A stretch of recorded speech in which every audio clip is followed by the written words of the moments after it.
Qui est le meilleur gardien du monde? Ça me fait mal de le dire, mais il est même pas dans la liste. Les nommés pour le trophée Yashin viennent de sortir. Gianluigi Donnarumma, Kobel, Lunin, Diogo Costa, Yann Sommer, Mike Maignan, Ronwen Williams. Quelle satisfaction de voir, pour une fois, un Africain dans un classement pareil. Mamadashvili, Unai Simon et Emiliano Martinez. C'est plus compliqué parce que cette saison, on a un gardien qui fait clairement remporter la Copa à l'Argentine. Acteur majeur. On a un gardien qui a sorti une canne anthologique, mais qui n'a pas fait remporter le trophée à l'Afrique du Sud. On a un gardien qui a également sorti une séance de pénalty mémorable lors de l'Euro. Diogo Costa, on ne l'oubliera pas. Pour les autres gardiens, on a des gardiens qui ont été phénoménaux dans leur club. On a un gardien qui remporte l'Euro. La question, c'est est-ce qu'on juge les gardiens sur le palmarès, étant donné que c'est pas comme des joueurs de champ et encore moins comme des attaquants, ou est-ce qu'on les juge sur leur niveau tout au long de la saison en club et en sélection? Et je vous avoue que personnellement, je sais même pas à qui j'attribuerais le trophée de meilleur gardien cette saison, tellement c'est disputé. Donc dites-moi en commentaire ce que vous en pensez. Pour vous, qui mérite de remporter le trophée Yashin? Je viens de me réveiller, j'ai le visage gonflé sa mère. Voilà les 30 nominés au Ballon d'Or. En vrai, je m'en bats les couilles. Voilà, je m'en bats les couilles. Dans leur liste de cons là, il y a ni Kevin De Bruyne, ni Gvardiol, ni Bernardo Silva. Mais ce qui m'accable le plus au nom d'Allah, c'est lui. Wallah que c'est lui. En mode, on a tous vu sa saison avec Manchester City. On a tous vu son Euro avec la Suisse. Tout ça, c'était diffusé dans le monde. Tout le monde a vu ça en 4K. Tout le monde a vu ses matchs contre la Hongrie, l'Écosse, l'Allemagne, l'Italie et l'Angleterre. Chaque attaquant qui est passé devant lui s'est fait menotter comme un enfant.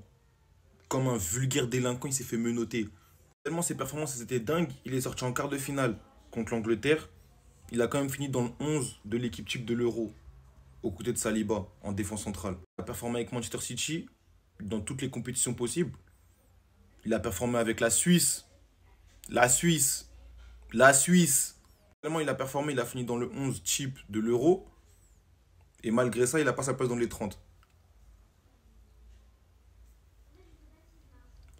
MDR. Les 30 nommés au Ballon d'Or sont tombés. Et les gars, je veux vous le dire, hein, c'est peut-être le Ballon d'Or le moins hypé, mais je crois que c'est le Ballon d'Or qui sera le plus serré. Vinicius ou Bellingham, on ne sait pas, on ne sait plus. Donc là, vous voyez les 30 nommés, je vais me pousser pour que vous puissiez screen. Il y a des absents. En vrai de vrai, il y a des absents de fou. Rodrigo. Where is Rodrigo? C'est une dinguerie. En vrai, ça là, pour moi, il méritait quand même. Même si c'est pas une dinguerie, il devait, pourquoi pas, titiller les 30.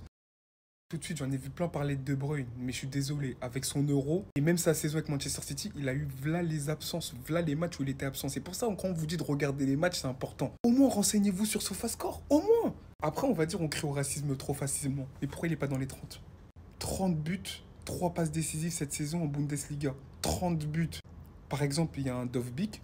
Pour moi, il mérite aussi Dovbyk. Mais pourquoi pas Guirassy? Pourquoi pas? Pour la première fois depuis 2003, est-ce que vous vous rendez compte, 2003, je suis même pas sûr que vous étiez né. Il n'y a pas Ronaldo, il n'y a pas Messi. Bon, ça c'est normal. Pour moi, c'est de la logique pure et dure. Après, il y a Messi, il a gagné la Copa. Mais je suis désolé, on se sait, c'est bon. Il était temps. Bref, il y a d'autres absents. Jérémy Frimpong aussi qui aurait pu être là parce qu'il y a Grimaldo. Bref, dites-moi, vous en pensez quoi? C'est donc comme ça en fait. Une saison entière avec l'équipe qui a absolument tout remporté. UEFA Super Cup, la Super Coupe d'Espagne, la Liga, la Ligue des Champions. Il manquait à peine la Coupe du Roi. Début décisif, important notamment en Ligue des Champions contre Manchester City, qui permet au Real Madrid d'accéder aux phases suivantes. Mais non en fait, voilà ce qui est devenu mon Ballon d'Or. Un trophée basé sur 3-4 matchs d'Euro 2024. Vous voyez, c'est ça ce qui me fait chier quand une compétition internationale est jouée par la même occasion. T'as l'impression que ce qui est fait avant, ça compte pas. Obligez pas à citer de nom, mais franchement, là quand vous voyez cette liste, il mérite pas plus que l'un de ces joueurs. Ou quand vous voyez celle-là aussi, il mérite pas plus. Même celle-là aussi, il mérite pas plus. Est-ce que j'ai besoin de parler quand vous voyez ça? Au bout d'un moment, il faut arrêter de se foutre de la gueule des gens. C'est ça ce qui me fait peur, même pour le Ballon d'Or, les gars. Quand vous voyez la liste des nominés, vous voyez à quel point l'Euro 2024 pèse énormément lourd sur la balance. Des joueurs qui n'ont rien foutu de toute la saison sont nominés pour 3-4 matchs. Le reste, c'est oublié. C'est une dinguerie. C'est une dinguerie que Rodrigo ne soit pas nominé, les gars. Dans les 30, les gars, dans les 30. On parle pas du 10, on parle dans les 30 meilleurs nominés. J'ai pas les mots.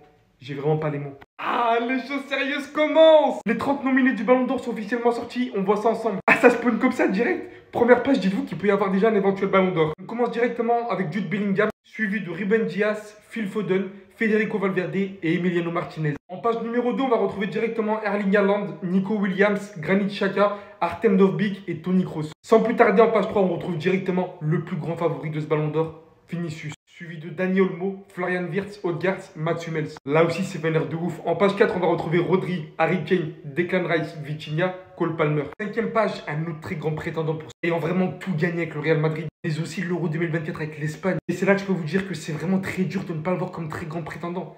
Carvajal, de l'autre côté, Lamine Yamal, Bukayo Saka, Hakan Çalhanoğlu, William Saliba. Et enfin, pour terminer, on va retrouver en dernière page Kylian Mbappé, Lautaro Martinez, Lookman Rudiger et Grimaldo. Une chose pour commencer, Nico Williams, Dani Olmo, vous les voyez dans cette liste de nominés, vous savez ce que ça veut dire. Je crois qu'on se rend vraiment pas compte à quel point l'Euro 2024 va peser énormément sur cette balance. Des joueurs comme Rodrigo qui ont absolument tout gagné avec le Real Madrid ne figurent pas et ont été bons sur toute une saison.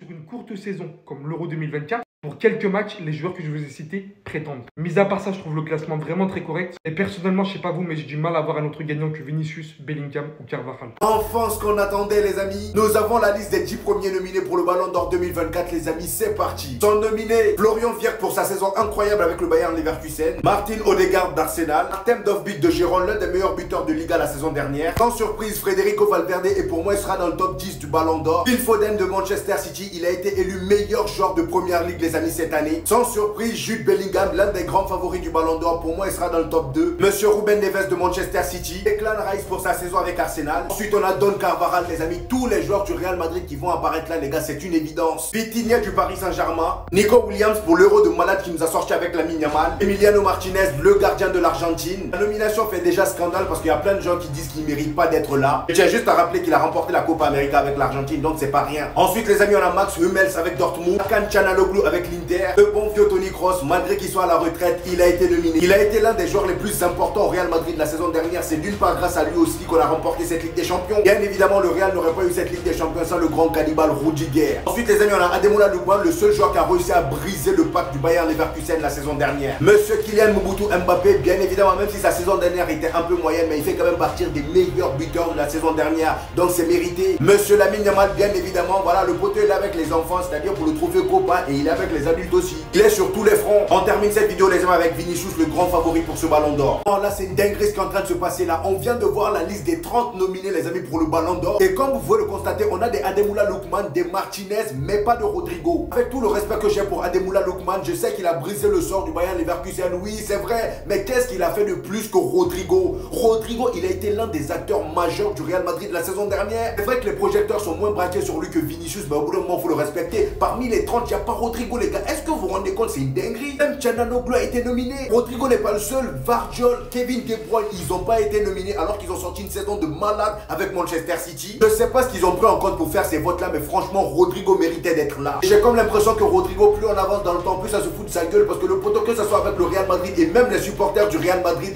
tout le monde le manque de respect. On le prend jamais au sérieux. À chaque fois, il est mis à l'écart. Le matin, par exemple, dans la story de Jude Bellingham, regardez ce que ce dernier a mis. Il a mis une photo de lui, Vinicius et Kylian Mbappé. Rodrigo, encore une fois, est mis à l'écart. Rodrigo, quant à lui, je ne sais pas si c'était pour répondre à Jude Bellingham. Regardez ce qu'il a publié juste après. Il a publié une photo de lui, Vinicius et Kylian Mbappé. Et Jude Bellingham n'était pas dans la photo. Non, vraiment, les gars, là, je suis vraiment pas d'accord. Donnez-moi vos avis en commentaire. Est-ce que selon vous, il mérite d'être dans les 30 ou pas du tout? Les gars, c'est une honte et un manque de respect. Rodrigo n'est pas assez respecté dans le monde du football. Après la saison qu'il nous a fait, il n'a pas été nominé. Dites-vous, il y a tous ces humains qui ont été nominés devant Rodrigo.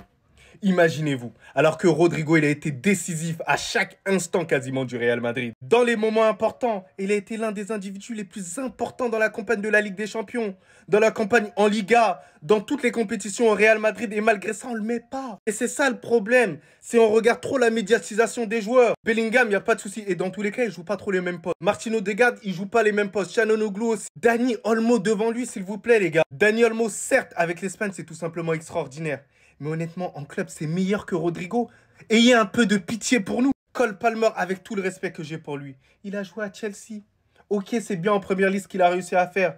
Mais en compétition européenne, est-ce qu'il a été là aussi? Il y a ça aussi à prendre en compte. Mais bon, parce qu'il a une hype et tout, voilà, c'est ça. Même Bukayo Saka, et je suis désolé, il mérite pas plus que Rodrigo. Je dis pas qu'il ne mérite pas sa place ici, mais pas plus que Rodrigo. Si Rodrigo n'est pas nominé, Saka, on devrait pas le voir aussi. Les gars, j'ai envie de tout couper. À chaque fois, le Real Madrid, on est victime d'injustice au Ballon d'Or. Nos joueurs ne sont vraiment pas respectés. La dernière fois, c'était Vinicius. Ils nous ont fait une blague, ils l'ont descendu au classement. Et là, maintenant, c'est Rodrigo. Et il y a un peu de respect pour le travail quand même des joueurs. Waouh! Ni Lionel Messi ni Cristiano Ronaldo ne sont dans la liste des 30 nominés pour le Ballon d'Or. Une première depuis 2003. Ça fait bizarre. Ça fait mal au cœur, mais pour une fois, les gars, ça change. On s'est tellement coltiné ces deux-là. Ils voulaient pas nous lâcher. Cristiano Ronaldo, même à 37 ans, il voulait encore nous emmerder. Il était top 20. Et Lionel Messi aussi, à son grand âge, c'est tout simplement le dernier gagnant du Ballon d'Or. Et je sais pas vous, hein, Lionel Messi, après le dernier Ballon d'Or qu'il a gagné, tellement il y a eu des polémiques sur ça. Le poteau, il est parti à l'Inter Miami et j'ai eu l'impression qu'il s'est pas donné à fond. On dirait qu'il a fait exprès. En fait, c'est le genre de joueur, ils ont tellement plus besoin de faire grand chose pour être dans cette lumière là que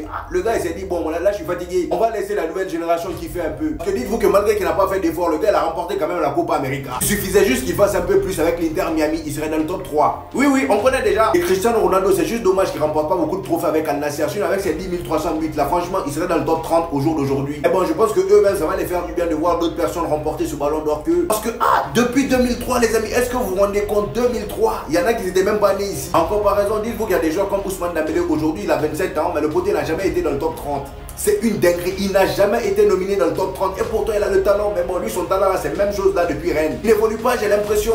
Est-ce qu'on serait pas sur un MVP unanime? Unanime. Voici les nommés pour le trophée de meilleur coach masculin pour le Ballon d'Or. Xabi Alonso, Carlo Calamar, Luis de la Fuente, Gianpiero Gasperini, Pep Guardiola et Lionel Scaloni. On rappelle le palmarès: invaincu en championnat, champion d'Allemagne, finaliste d'Europa League, champion d'Espagne, vainqueur de la Ligue des Champions, vainqueur de la Coupe d'Europe avec l'Espagne, champion de la Ligue Europa et accessoirement la seule défaite de cet homme, Pep Guardiola, champion d'Angleterre. Et si je dis pas de bêtises, il a gagné la Cup aussi. Et Lionel Scaloni qui a regagné la Copa América. On va faire semblant. On n'enlève aucun mérite à tous ces coachs qui ont tous été extraordinaires.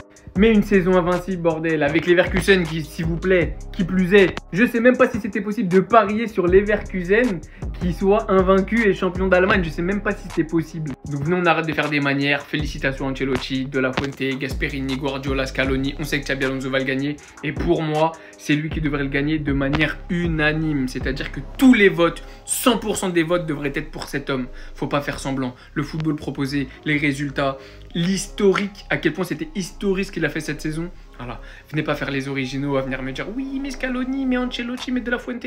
S'il vous plaît, dites-moi en commentaire si vous êtes d'accord avec moi. Mais Xabi Alonso et personne d'autre. Voici la liste pour le trophée Copa, a.k.a. le Ballon d'Or du meilleur jeune. Vous pouvez voir Pau Cubarsí, Alejandro Garnacho, Arda Güler, Kobbie Mainoo, Karim Konaté, João Neves, Savinho, Warren Zaïre-Emery, Mathys Tel. Mais ils ont oublié quelqu'un, wesh. Non. Il est là le gagnant. S'il vous plaît, commencez même pas à me faire les gens originaux.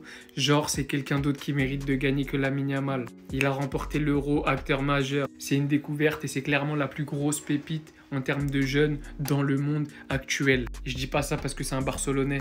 Cubarsí, c'est un Barcelonais, il est sorti la saison dernière, on le connaissait pas, il fait une saison extraordinaire. Garnacho également, c'est peut-être la seule lueur d'espoir avec Kobbie Mainoo à Manchester United. C'est deux talents de folie. Arda Güler, malheureusement, je suis désolé pour lui, il mérite sa place, mais déjà juste le temps de jeu, il élimine. Karim Konaté, je vais pas vous faire le mec comme si je suivais ses matchs, donc je vais m'abstenir. João Neves, Savinho, Mathys Tel la saison passée, c'était très fort, même très sous-coté. Même si Mathys Tel, c'est encore trop un remplaçant pour moi. Warren Zaïre-Emery qui a une superbe hype. Mais malheureusement pour moi, la saison passée, il a fait 3 mois extraordinaires où il a surnagé en Ligue des Champions avec le Paris Saint-Germain avec des gros moments marquants. Mais la saison complète, elle n'était pas à l'image de ce petit prime dans la saison. Mais Lamine Yamal, me débattez pas. C'est le Golden Boy, le trophée Copa. C'est peut-être même un top, je vais pas m'emballer, 10-15 au Ballon d'Or. 10-15 parce qu'il remporte quand même l'Euro. Donc venez, on perd pas de temps, on lui donne directement.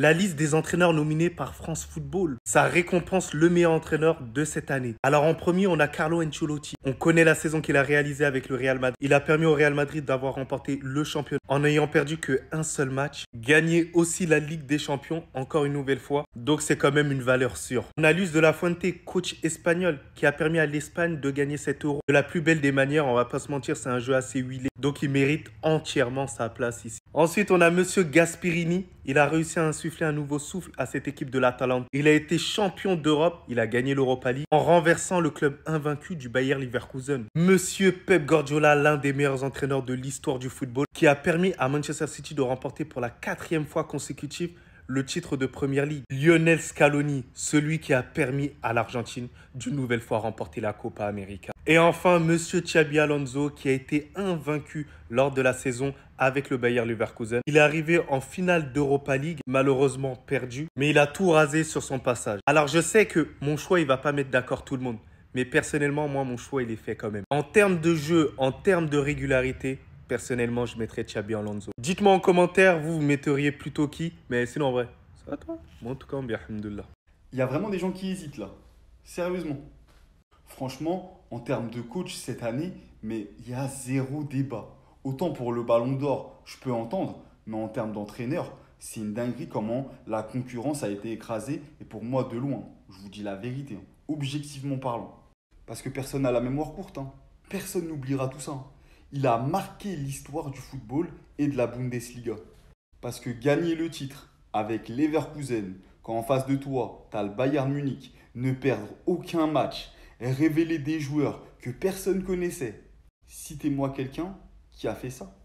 Moi, je connais pas, à part Mister Xabi Alonso. Donc, s'il vous plaît, laissez votre clubisme en dehors de tout ça. Et pour le bien du football, donnez-le à cet homme. Parce que le jeu qu'il a produit, en plus d'être super fort, c'était majestueux. Et je pèse mes mots. Et s'il te plaît, pour finir cette vidéo, Xabi Alonso, l'année prochaine, viens au Real. S'il te plaît. On a besoin de beaux jeux, on a besoin de victoires, on a besoin de trophées. Comme, s'il te plaît. Les amis, voici les nominés pour le trophée Yashin 2024. Trophée décerné au meilleur gardien de l'année 2024. Sont nominés Giorgio Mamadashvili, Emilio Martinez, Unai Simon de l'Espagne, Yann Sommer, Owen Williams de l'Afrique du Sud qui a traumatisé les gens lors de la CAN au tir au but. Ensuite, on a Diogo Costa du Portugal qui a été brillant lors de l'Euro. Gianluigi Donnarumma qui a énormément brillé avec le Paris Saint-Germain la saison dernière. Ensuite, on a Gregor Kobel, Andriy Lunin, les amis, qui selon moi doit remporter ce trophée, les gars. Parce que oui, si le Real Madrid a remporté cette Ligue des Champions la saison dernière, c'est grâce à lui. Sans lui, on serait pas en quart de finale, sans lui on serait pas en demi-finale et sans lui on serait pas en finale. Je pense que ce trophée là, s'il le prend, ça serait mérité à 100%. Donnez-moi vos avis d'ailleurs en commentaire. Et pour terminer, le dernier nominé est notre cher Mike Maignan. Et ici les amis, nous avons les clubs nominés pour remporter le club masculin de l'année. Je pense que là il y aura même pas de surprise, ça sera le Real Madrid. Mais bon, comme nominé, on a le Borussia Dortmund, Gérone qui a été exceptionnel la saison dernière en Liga, le Bayern Leverkusen. Faut faire attention au Bayern Leverkusen, ça se trouve ils peuvent passer devant le Real Madrid, mais je pense pas les gars. On a tout remporté la saison dernière, je vois pas comment le Bayern Leverkusen va pouvoir passer devant nous. Et pour terminer les amis, Manchester City bien évidemment. La liste du trophée Copa est bel et bien sortie. Ça récompense le meilleur jeune de la saison. Donc les gars, on va regarder les nominés et on va voir qui mérite le plus. Donc le premier nominé, ça a été Koubarsi. Franchement, il mérite entièrement. On va pas se mentir que sa saison qu'il a réalisée avec le FC Barcelone, plutôt pas mal. Il a réussi à s'imposer en tant que leader du FC Barcelone. Alejandro Garnacho, on va pas se mentir, c'est un joueur talentueux, mais pas assez régulier, moi, à mon goût. Monsieur Arda Güler, auteur d'un euro, mais tout simplement sensationnel. Et on sait très bien le talent qu'il a.